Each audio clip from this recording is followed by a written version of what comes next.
This screencast is about high leverage artifacts. It is January 2015 and I'm Teresa Lean.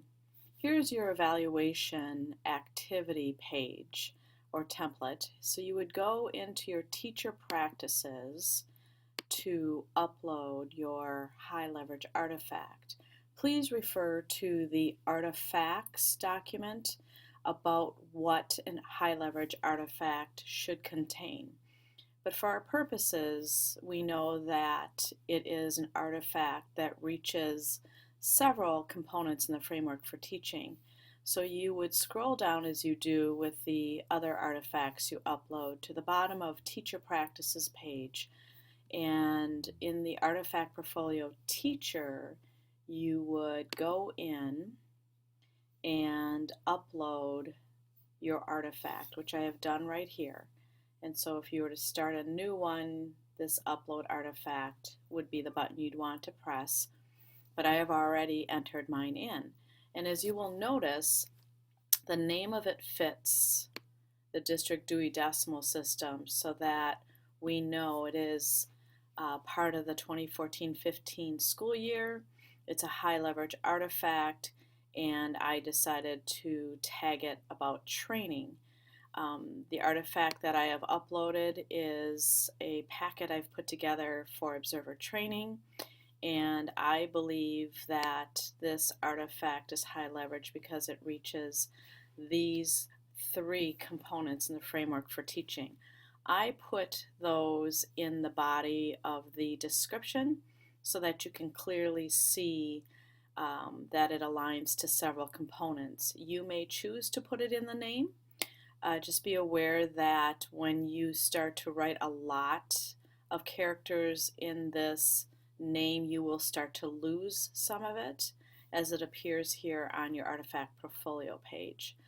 But I then, just like you would with any other artifact, make sure that I use the same title when I document this artifact as evidence, and also you could cut and paste the information from the description as well. So there's no need to recreate a name or description when you enter it into the evidence area. You can cut and paste. So I'm going to save and finish later.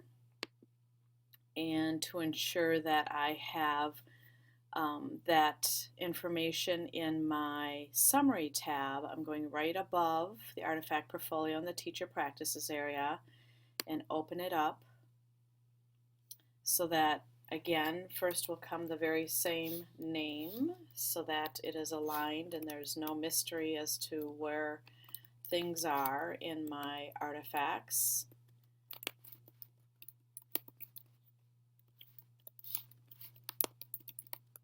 And then I would write a description. And you can do one of two things. You can write a separate description for each component, or you can include it all in this field. If you do, whatever you do, you will tag it accordingly. So I'll give both examples. I'll write a description on one component, and I'm going to do the 1B just for, 1A for our reference. So if I add that, then what I will do is tag it to 1A and save it. And then there were the other two components, so I would repeat the name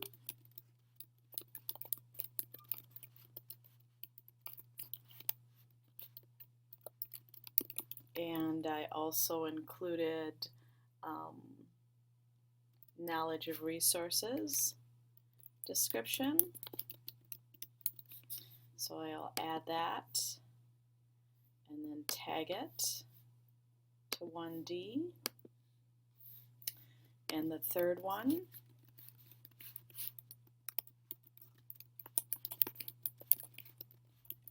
which way you choose is really depending on how you want your summary page to look for your evaluator. And this one then will be 4D description. And add,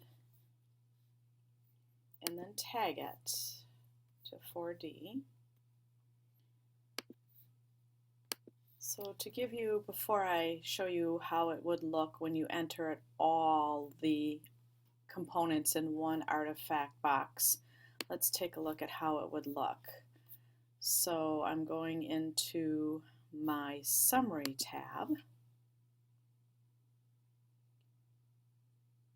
As it unloads or rolls out the framework, I will see that I have an artifact, a high leverage artifact that they can find in my teacher portfolio area, and on one component,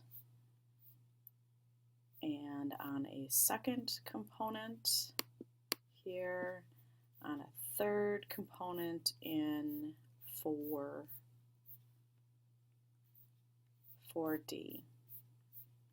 That's how it would look if you separated it out. Okay, so if you wanted to, you could also put it all in one evidence box.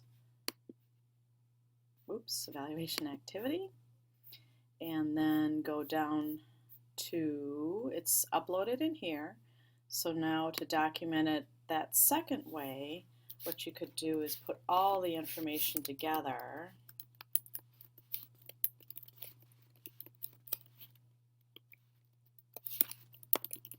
and put 1A in there, describe it. Be sure to describe it as rich as you can using the language right out of the framework for teaching so that your observer understands why you have it in there and what it means to your practice. And I'm going to, instead of separating them out, now I'm going to put them all together. So if I were to choose this way of doing it, I would tag it then to all the components I cited.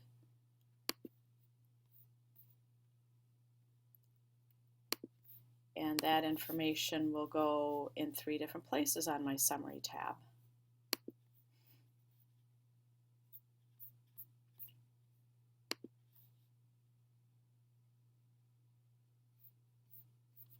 So here, whoops, I'm going to have to refresh somehow so that it goes into my Summary tab.